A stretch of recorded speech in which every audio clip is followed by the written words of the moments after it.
Hello students, very good morning to all of you. Myself धीरज जैन और आपका अपने YouTube channel पर आपका हार्दिक स्वागत है। तो स्टूडेंट्स, आज की क्लास के अंदर हम डिस्कस करेंगे हमारी इंडस्ट्रियल लॉ की सेकंड वीडियो, जिसके अंदर हम नए टॉपिक को डिस्कस करेंगे।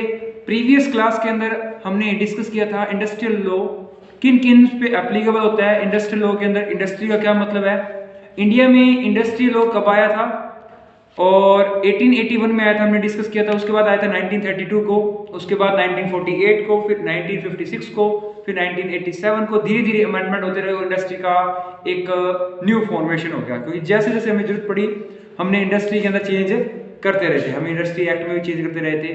वो सारी चीज़ें हमने डिस्कस की थी प्रीवियस क्लास में। अगर आपने वो क्लास नहीं देखी है तो अपनी क्लासेस को मेरी प्लेलिस्ट में जाकर आप चेक कर सकते हैं, ठीक है। तो बेसिकली हमने इंडस्ट्री का मतलब ये सीखा था कि इंडस्ट्री को हमने डिफाइन किया था कि इंडस्ट्री दो तरीके की हो सकती है।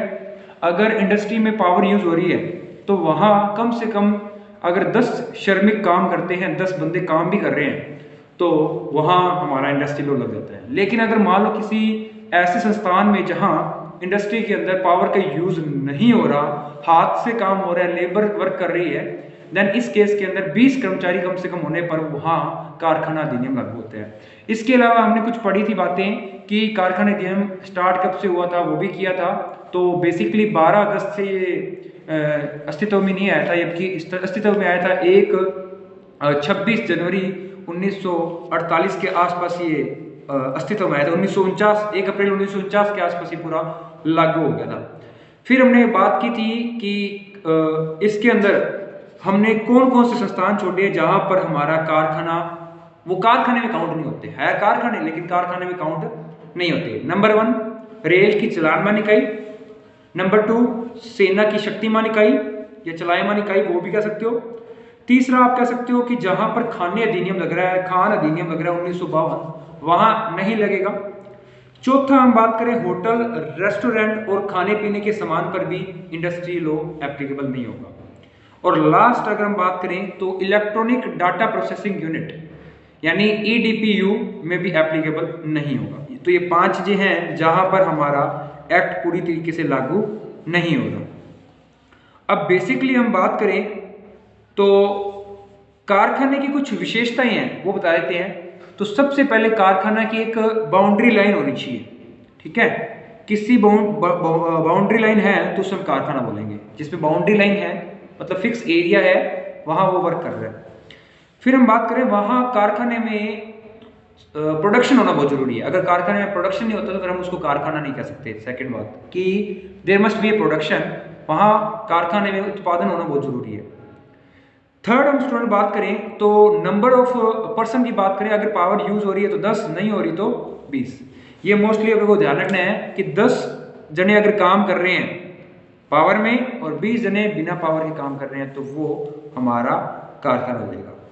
इसके बाद पारियों की संख्या, तो एक दिन की सभी पारियों की संख्या को टोटल किया जाएगा, चाहे उसमें 2 पारियां हो, 3 हो, 1 हो, क्योंकि एक दिन में 3 पारियां हो सकती है अधिकतम। 8 घंटे की एक पारी होती है और हमारा दिन होता है 24 घंटे का, तो 8 घंटे के हिसाब से 3 पारियां लगा सकते हैं हम। तो जितनी भी पारियां हैं उन सभी की श्रमिकों का योग किया जाएगा फॉर मेंबर के लिए, मेंबर को काउंट करने के लिए। फिर हम बात करते हैं अगर एक भी दिन उस कारखाने में संख्या 10 से ज्यादा होती है, अगर शक्ति काम कर रही है और नहीं काम कर रही तो 20 से ज्यादा हो रही है, तो अगर एक बार भी कारखाने अधिनियम लागू हो जाता है तो पूरे जीवन काल में वो कारखाना अधिनियम लागू रहता है, चाहे उसकी संख्या कम हो चाहे ज्यादा, नो मैटर।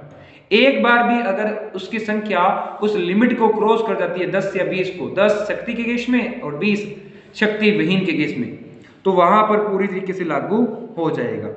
और कम परिसर वालों को भी कारखाना घोषित कर सकते हैं। यदि राज्य सरकार ने किसी परिसर को कारखाना घोषित कर दिया तो वह कारखाना ही माना जाएगा, चाहे आप कुछ भी कर लो, क्योंकि सरकार से बड़ा कोई है नहीं यहाँ पे। अगर सरकार ने रूल बना दिया कि वो कारखाना है तो वो कारखाना है, चाहे उसमें सदस्य संख्या 10 से कम हो या 10 से ज्यादा, मतलब नहीं है। हाँ, लेकिन अगर मान लो किसी बंदे के 1 से ज्यादा कारखाने हैं, तो 1 से ज्यादा कारखाने हैं तो उसको अलग अलग कारखाने भी मान सकती है। जैसे एग्जांपल नेस्ले कंपनी है, और अपनी मैगी की यूनिट बना रही है अलग अलग जगह, तो इस केस में उसकी मैगी की यूनिट जो अलग अलग जगह बन रही है, जैसे मान लो मुंबई बन रही है, बैंगलोर में बन रही है, ठीक है, चेन्नई में बन रही है, तो इन जगह को हम अलग अलग कारखानों के अंतर्गत काउंट कर सकते हैं। तो यहाँ अलग अलग रूल लग सकता है। फिर हम बात करें 2 से ज्यादा कारखाने हैं तो उसको एक माना जा सकता है, ठीक है। अगर राज्य सरकार चाहे तो उसको एक मान सकती है। जैसे मान लो एक ही सरकार के अंदर, राजस्थान के अंदर 2 कारखाने हैं तो राजस्थान सरकार उसको एक मानने का दर्जा दे सकती है, ठीक है। जब तक कोई आदेश नहीं आया था, जब तक नहीं होगा, आदेश आएगा सरकार का तभी होगा, ठीक है। इसमें लिखा हुआ है किसी कारखाने के अधिष्ठाता द्वारा प्रार्थना करने पर राज्य सरकार स्वयं उपयुक्त समझे तो 2 कारखानों को एक बनाने का निर्देश दे सकती है। उपयुक्त दोनों ही प्रावधानों के अंतर्गत राज्य सरकार स्वेच्छ से कोई आदेश तब तक नहीं देगी जब तक कोई अधिष्ठाता को सुनवाई का अवसर नहीं दिया था। मतलब पहले उसको एप्लीकेशन फाइल करनी पड़ेगी, सर मैं 2 से 1 कर रहा हूँ या 1 से 2 कर रहा हूँ, तभी लगाएगा। अब 1 से 2 क्यों करते हैं और 2 से 1 क्यों करते हैं, उसका भी रीजन है, सुनना। अगर 2 पे लग रहा है तो वो कहता है 1 पे लगा लो, एक ही बात है, क्यों अपने लीगल फॉर्मेलिटीज करें, 2 के पैसे ज्यादा लगेंगे लीगल फॉर्मेलिटीज के, दोनों को कारखाना घोषित करने की 2 अलग अलग फाइलें बनेगी, इसलिए वो 1 कर लेते हैं। और 1 को 2 इसलिए बनाता है कि दोनों पे नहीं लगा रहा, तो इस केस में होता है कहीं पे 8 श्रमिक काम कर रहे हैं और कहीं पे 12 कर रहे हैं तो 12 वाले पे लग जाएगा, 8 वाले पे नहीं लगेगा, ये भी रूल होता है। और कुछ आपको पता ही है जो आपके कारखाने से बाहर है, 5 चीजें हैं, एक तो रेलवे है, एक आपकी सेना की चलाने इकाई है, खान अधिनियम 1952 लग रहा है जिसपे, और इलेक्ट्रॉनिक डाटा प्रोसेसिंग यूनिट है, और होटल रेस्टोरेंट और खाने पीने के स्थान पर भी आपका कारखाना अधिनियम लागू नहीं होता। अब बात हम करते हैं नेक्स्ट की, जिसको हम बोलते हैं मैन्युफैक्चरिंग प्रोसेस। तो आज की हमारी सेकंड डेफिनेशन आ रही है। फर्स्ट डेफिनेशन हमने कर ली है, कौन सी, कारखाना, जिसको हम बोलते हैं इंडस्ट्री। क्या बोलते हैं, इंडस्ट्री। इंडस्ट्री बोल सकते हो कारखाने को, वो उपयुक्त वर्ड है इंडस्ट्री, क्योंकि बेसिकली इसको फैक्ट्री भी बोल सकते हैं कारखाने को। आप इंडस्ट्री लॉ पढ़ रहे हो, इंडस्ट्रियल लॉ के अंदर हमने फर्स्ट डेफिनेशन पढ़ी है, ए नंबर, किसकी, फैक्ट्री। फैक्ट्री को हम बोल रहे हैं कारखाना। ये डेफिनेशन हमने कर चुके हैं। कारखाने वो होगा जहां पर कम से कम 10 सदस्य काम करते हो या 20। 10 कहां पर, शक्ति के केस में, शक्ति प्रयोग हो रही हो और शक्ति के भाव में 20। इसके बाद हम बात करते हैं दूसरे नंबर पॉइंट की। तो स्टूडेंट्स दूसरे नंबर पॉइंट हमारा आता है मैन्युफैक्चरिंग प्रोसेस। मैन्युफैक्चरिंग प्रोसेस का मतलब क्या है, तो इसको हम बोल सकते हैं निर्माणी प्रक्रिया। क्या बोल सकते हैं, निर्माणी प्रक्रिया। तो निर्माणी प्रक्रिया से मतलब क्या है, ऐसी कोई भी इकाई जो कच्चे माल को तैयार माल में बदल देती है, तैयार माल में बदल देती है, उसको हम क्या बोलेंगे, मैन्युफैक्चरिंग प्रोसेस। मतलब रॉ मटेरियल को किस में कन्वर्ट कर देती है, फिनिश गुड्स में कन्वर्ट कर देती है। फिनिश गुड्स मतलब तैयार माल में अगर बदल देती है तो ऐसी इकाई को हम क्या बोलते हैं, ऐसी इकाई को हम बोलते हैं मैन्युफैक्चरिंग प्रोसेस। होप कि ये चीजें क्लियर होगी। अब स्टूडेंट्स हमें ये बात करना है कि कच्चा माल कैसा है। जैसे एग्जांपल, आपके पास चीनी पड़ी, गन्ना पड़ा है, गन्ने से आपने चीनी बना ली, तो चीनी क्या है, तैयार माल। चीनी क्या है, तैयार माल, और गन्ना क्या है, कच्चा माल। क्लियर है क्या, ये इसका एक एग्जांपल देते हैं। होप कि यहाँ पर चीजें आपको इजी लग रही होगी। देखो बुक में पढ़ोगे तो लगभग बहुत ज्यादा लाइन दे रखी है इसकी, मैंने उस चीजों को सिंप्लीफाई करके लिखा है ताकि वो चीजें आपको समझ में आ जाए अच्छे से। जैसे एक एग्जांपल सुनना भाई, अगर आप कोई चीज बना रहे हो, उसको पैक कर रहे हो, तो वो भी क्या है निर्माणी प्रक्रिया। तेल, पानी गंदा, ठीक है, उससे पंप निकालने की प्रक्रिया भी क्या है, निर्माणी प्रक्रिया, ठीक है। इसके अलावा छपाई के लिए कंपोज कर रहे हो, लेटर प्रेस कर रहे हो, तो वो भी क्या है, निर्माणी प्रक्रिया। नाव का निर्माण कर रहे हो तो वो भी निर्माणी प्रक्रिया है, ठीक है। तो निर्माणी प्रक्रिया में वो होता है जो कच्चे माल से तैयार माल में बदल रहा है, वो निर्माणी प्रक्रिया है, ठीक है। अब जैसे सुपारी काटना, नमक के पानी, कारखाने से नमक बनाना, बेड़ी बनाना, कपास ओटना, लॉन्ड्री में कपड़े देना, गैस के साथ बियर मिलाना, बोतलों में भरना और मिठाई के पैकेट तैयार करना, वो सारी निर्माणी प्रक्रिया का भाग है, ठीक है। मूंगफली छिलना, धूप में सूखी तंबाकू को एकत्रित करना, प्रसंस्करण करना, भंडारण करना, उनका परिवहन निर्माण करना, घी एकत्रित कर गर्म करना, उनको टिन्नों में भरना, बिजली की मोटर द्वारा पानी खींचना, चूड़ियों में रंग भरने की निकासी करना, निर्माण प्रक्रिया में संलग्न मशीनों को, सारी की सारी चीजें आपकी है निर्माणी प्रक्रिया। अब जैसे new Taj Mahal cafe limited Mangalore बनाम कारखाना निरीक्षण मंगलोर, इसका एक केस हुआ था। इसमें रसोई की खाद्य सामग्री को भी इन्होंने क्या माना था, कारखाना माना था। ये केस हुआ है क्योंकि वो बड़े लेवल पे वर्क कर रहा था। अगर छोटे लेवल पे वर्क करे तो कुछ ही दिक्कत नहीं है। इसी तरीके से अगर हम बात करें तो बहुत सारे केस हो रखे हैं जिसमें आपको मैं बताऊँ, कच्ची फिल्मों से चलचित्र बनाना, वो भी एक तरह का निर्माण है। तो निर्माण वर्ड का मतलब क्या है, आप किसी भी चीज़ को कोई रूप बदल रहे हो, कोई चीज़ रूप बदल कर उसको किसी अलग तरीके से दिखा रहे हो तो उसको निर्माण है। हाँ, निर्माण वो है जिससे वो चीज़ परिवर्तित होकर एक नया रूप ले रही है, उसको निर्माण बोल रहे हैं। टाइप कर रहे हो आप, वो भी क्या एक तरह का निर्माण, मतलब किसी भी चीज़ में अगर कोई परिवर्तन आ रहा है तो वो निर्माण है, नॉर्मल से वर्ड। इसके बाद हमारा थर्ड टॉपिक आता है श्रमजीवी। श्रमजीवी जिसको हम बोल रहे हैं वर्कर। अब वर्कर्स क्या होते हैं, देखिए स्टूडेंट्स, वर्कर की अगर हम बात करें तो वो व्यक्ति जो किसी काम में संलग्न होते हैं, किसी नियोक्ता द्वारा नियुक्त होते हैं। जैसे ये नियोक्ता है, मान लो नियोक्ता कौन होता है, जो किसी कर्मचारी को नियुक्त करता है, और ये कर्मचारी है जिसको हम बोल रहे हैं श्रमजीवी। अगर इस व्यक्ति को इस बंदे ने नियुक्त किया है तो ये हो गया एम्प्लॉयर और ये हो गया एम्प्लॉई। क्या हो गया, एम्प्लॉय। अगर एम्प्लॉय को अपॉइंट कर रहा है और कोई वर्क करवा रहा है और बदले में उसको क्या दे रहा है, कोई रेम्यूनरेशन दे रहा है यानी वेतन दे रहा है, तो ऐसे व्यक्ति को हम क्या बोलेंगे, वर्कर बोलेंगे। क्या बोलेंगे, वर्कर। वर्कर किसी वेतन के बदले, किसी पारिश्रमिक के बदले कार्य करने का एक अनुबंध करता है अपने नियोक्ता के साथ, इसे हम बोलते हैं वर्कर। कोई भी व्यक्ति बिना नियुक्ति के श्रमिक नहीं हो सकता, उसकी नियुक्ति जरूर करनी पड़ेगी। नियुक्ति करोगे तभी वो क्या बनेगा, वर्कर बनेगा, अदरवाइज नहीं बनेगा। और नियुक्ति किसी कारखाने में ही होनी चाहिए तभी वो वर्कर कहलाएगा, अदरवाइज वो वर्कर नहीं कहलाएगा। मैंने एम्प्लॉय तो बोल दिया, लेकिन इसको रियल में उसको वर्कर ही बोला जाएगा। क्या बोला जाएगा, वर्कर। क्योंकि अगर कारखाने में काम कर रहा है तो उसको वर्कर की संज्ञा दी जाएगी, उसको एम्प्लॉय की संज्ञा नहीं दी जाएगी। ठीक है, एम्प्लॉय को कर्मचारी बोलते हैं और वर्कर को श्रमिक बोलते हैं। तो ये ध्यान रखना कि अगर कोई वर्कर किसी फैक्ट्री में काम कर रहा है कोई बंदा, तो उसको वर्कर का दर्जा दिया जाएगा। क्लियर है। इसके बाद स्टूडेंट्स मैं बात करूं तो बेसिकली इस पे सारा अधिकार किसका है, नियोक्ता का। नियोक्ता के द्वारा ही इसको कार्य दिया जाएगा। ठीक है, और इन दोनों के बीच में एक अनुबंध होगा जिसमें पता होगा कि कितना समय काम करना, जो भी आपकी शर्तें होगी वो अनुबंध में होगी। क्लियर है। अब बात हम क्या कर रहे हैं, अब बेसिकली ये है कि मालिक सेवक संबंध आवश्यक है दोनों के बीच में। अब अनुबंध के अंदर क्या होता है, उसकी श्रमिकों की कंडीशन दिखाई होती है कि कितने पैसे मिलेंगे, कितने घंटे काम करना है, न्यूनतम मजदूरी क्या है, वो सारा कुछ डिसाइड होता है। और उन दोनों के बीच संबंध होना जरूरी है, ये भी इसकी विशेषता है।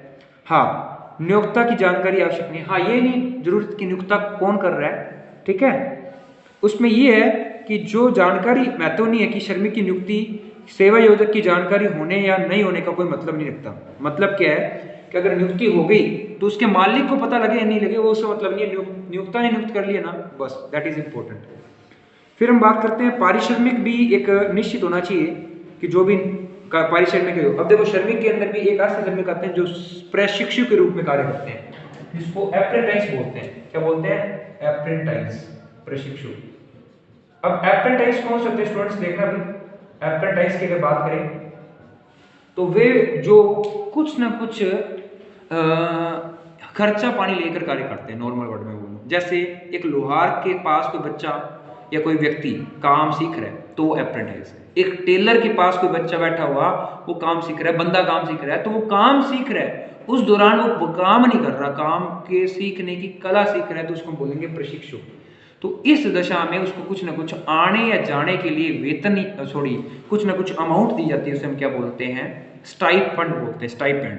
ठीक है, जैसे सीए के पास आर्टिकल्स वर्क करते हैं, एडवोकेट के पास कुछ वर्कर वर्क करते हैं, हर बंदे के पास कोई असिस्टेंट के रूप में कोई व्यक्ति कार्य कर रहा है। तो अगर उसको कोई काम नहीं कर रहा, सिर्फ सीखने के पर्पज से, तो उसे हम प्रशिक्षु बोलेंगे। और प्रशिक्षु की बात करें तो श्रमिक नहीं है वो एक श्रमिक नहीं है, किंतु पीस रेट प्राप्त करने वाले श्रमिक को इस अधिनियम के अंदर हाँ, जो पीस के आधार पर, ये ध्यान रखना, पीस रेट वर्कर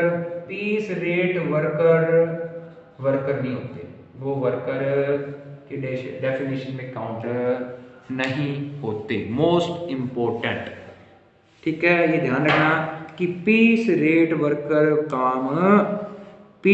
वर्कर जो होते हैं वो काम करने पर श्रमिक की डेफिनेशन में काम नहीं आते। लेकिन अप्रेंटिस को शामिल किया हुआ है, इसको शामिल नहीं किया हुआ। क्लियर है? अब आगे मैं बात करूं तो हाँ, काम आपका निर्माणिक प्रक्रिया से संबंधित होना चाहिए, ठीक है। और इसके अलावा मैं बात करूं, चौकीदार भी श्रमिक तभी माना जाएगा जब वह सिद्ध हो जाए किसी न किसी निर्माण कार्य या उससे संबंधित कार्य में लगा हुआ है। चौकीदार को आप श्रमिक तभी कहोगे जब वो निर्माणिक प्रक्रिया में लगा हुआ है। तो चौकीदार कब होगा? चौकीदार जब वो निर्माणी प्रक्रिया में लगा हुआ है, कोई निर्माण कार्य कर रहा है, तभी होगा, अदरवाइज नहीं होगा। टाइम कीपर भी श्रमिक है। टाइम कीपर क्या होता है? जो टाइम के आधार पर काम करते हैं, टाइम कीपर बोला जाता है उनको। टाइम कीपर जो समय के रख रखाव पर कार्य करते हैं उन्हें टाइम कीपर कहा जाता है, ठीक है। और सेंट्रल रेलवे वर्कशॉप बनाम विश्वनाथ का एक मामला होता है जिसमें टाइम कीपर को भी श्रमिक का दर्जा दिया जाएगा। जैसे कारखाने में को क्लर्क काम कर रहा है तो वो भी एक तरह का वर्कर है, क्लर्क के वर्क कर रहा है, क्लर्क वर्क, तो वो भी एक तरह का क्या है, वो वर्कर की डेफिनेशन में काउंट है, ठीक है। कैंटीन में कोई बंदा काम कर रहा है तो वो भी क्या है, एक वर्कर है। कार्य अनुसार प्रति नग मजदूरी के कार्य कर रहे हैं यदि वे नियोक्ता के नियंत्रण में और कार्य न करने इच्छा पर निर्भर हो। लोरी ड्राइवर भी श्रमिक है। लोरी का ड्राइवर मतलब कोई चालक है, लोरी मतलब कोई ट्रक है, कोई आपकी कार हो गई, कोई लोरी मतलब सामान ढोने वाला कोई हो गया, उसको भी हम इसके अंदर कवर करेंगे। पेंटर भी श्रमिक है। काजू की सफाई में लगे हुए व्यक्ति भी क्या है, श्रमिक हैं, ठीक है। तो कुछ व्यक्ति श्रमिक नहीं है। नंबर 1, कोई फर्म, पार्टनरशिप फर्म का साझेदार श्रमिक नहीं है। फर्म का साझेदार कभी भी श्रमिक नहीं होता, वो हमेशा पार्टनर होता है। दूसरी बात, सेना की टुकड़ी के सदस्य वो श्रमिक नहीं है। नंबर 2। तीसरा, अगर मैं बात करूं, कोई भी सेल्समैन श्रमिक नहीं है। सेल्समैन वो श्रमिक नहीं। इसके अलावा कोई मोटर ट्रांसपोर्ट का कोई भी कर्मचारी, मोटर ट्रांसपोर्ट का कोई भी एम्प्लॉई, वो श्रमिक नहीं है। इसके अलावा कोई कारखाने द्वारा नियुक्त कामदार जो निरीक्षक, जो कारखाने से बाहर कार्य करते हैं, हाँ, फैक्ट्री से बाहर जितने भी काम कर रहे हैं, फैक्ट्री आउटसाइड वर्कर, हाँ, फैक्ट्री से बाहर काम कर रहे हैं तो वर्कर की डेफिनेशन में, फैक्ट्री के अंदर काम करेंगे चाहे वो किसी में भी लगे हुए हो तो वो वर्कर है। इसके अलावा कार्य अनुसार मतलब पीस रेट वर्कर, अगर कार्य अनुसार वो मजदूरी पे लगे हुए हैं तो वो भी वर्कर की डेफिनेशन में नहीं आते, ठीक है। और अगर कोई कर्मचारी काम में नहीं लगा हुआ तो वो वर्कर की डेफिनेशन में नहीं। होप कि आपको यहाँ पे चीजें ये क्लियर होगी कि वर्कर की डेफिनेशन में कौन आते हैं और कौन नहीं आते। मैं थोड़ा सा कैमरा नीचे कर देता हूँ ताकि ये चीजें आपको विजिबल हो जाए। तो कौन कौन से आते हैं एक बार सुनना। नियोक्ता आता है, नियोक्ता जो कर्मचारी को नियुक्त करता है, तो कर्मचारी आएगा, प्रशिक्षु आएगा, चौकीदार आएगा, निर्माण प्रक्रिया में लगाना चाहिए, टाइम कीपर आएगा, लोरी का ड्राइवर भी आएगा। लेकिन कौन से नहीं आएंगे? फर्म का साझेदार नहीं आता, जो काम के अनुसार लेता है, जैसे लेबर भट्टे में काम के अनुसार नहीं है, जितनी ईंटें बनाएगी उतनी पेमेंट मिलेगी, तो वो भी नहीं है। सेना की टुकड़ी के सदस्य नहीं आते, सेल्समैन नहीं आते, मोटर व्हीकल जो है वो नहीं आते, फैक्ट्री आउटसाइड के वर्कर है वो भी नहीं आते। तो यहाँ तक आपको ये चीजें क्लियर होगी कि कौन कौन से वर्कर हमारे इंडस्ट्रियल लॉ में कवर्ड नहीं होते। क्लियर है स्टूडेंट्स यहाँ तक चीजें? तो इसके बाद हम कर रहे हैं कि इसके अलावा और कौन कौन सी चीज़ें हैं। तो कुछ एक और अदर मैटर में बता देता हूँ, वो ध्यान में रखना है आपको। तो स्टूडेंट्स इसके जस्ट नीचे बताया तो मैं थोड़ा सा वीडियो को थोड़ा पॉज करके, ठीक है। चलिए आज की क्लास में हम इतना ही करेंगे, फिर नेक्स्ट क्लास में करते हैं हम, ठीक है। नेक्स्ट क्लास में ये हम सीखेंगे कि कौन कौन से हमें अदर टर्मिनोलॉजी है वो हम डिस्कस करेंगे। इसके अलावा हम जो हजार्डियस प्रोसेस है या कोई कुछ इंपॉर्टेंट टर्मिनोलॉजी हम सीखेंगे, ठीक है, इंडस्ट्रियल लॉ में। तो इंडस्ट्रियल लॉ की थर्ड वीडियो के अंदर हम टर्मिनोलॉजी सीखेंगे, देखना ना भूलिएगा। कल 11 बजे हम नई क्लास के साथ फिर हाजिर होंगे। Thank you.